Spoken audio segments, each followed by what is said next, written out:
కాంగ్రెస్ ప్రభుత్వం వచ్చినాక పరిస్థితి ఎట్లా మారిపోయింది అంటే పేదల మీదనే జులుం చేయడం, గరీబోళ్ళు ఎక్కడుంటే అక్కడ నువ్వు వస్తే మా పార్టీలోకి రా, లేకపోతే నీ అంతు చూస్తామనే విధంగా వాళ్ళ అరాచకం పూర్తి స్థాయిలో విశృంఖలంగా విజృంభించి ఎక్కడికక్కడ మరి అధికారాన్ని అడ్డం పెట్టుకుని అధికారం మత్తులో ఇవాళ కాంగ్రెస్ నాయకులు, ఇక్కడ ఉండే కార్పొరేటర్లు, ఇక్కడ ఉండే కాంగ్రెస్ చోటామోటా నాయకులు అందరూ కూడా రేవంత్ రెడ్డి బాటలోనే ప్రయాణం చేస్తూ ఉన్నారు.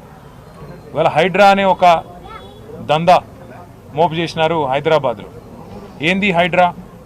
హైడ్రా అంటే రేవంత్ రెడ్డి రెడ్డికుంటలో ఇల్లు కట్టుకుంటే కూలగొట్టది.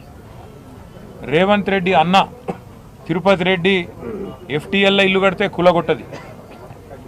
రేవంత్ రెడ్డి గారి మనుషులు, ఆయన పార్టీలో ఉండే ఎమ్మెల్యేలు, మంత్రులు, వాళ్ళ ఇండ్లు బఫర్ జోన్లో ఉన్న ఎఫ్టీఎల్లో ఉన్న చెరువు మధ్యలో కట్టినా హైడ్రాక్ గల్లబడది.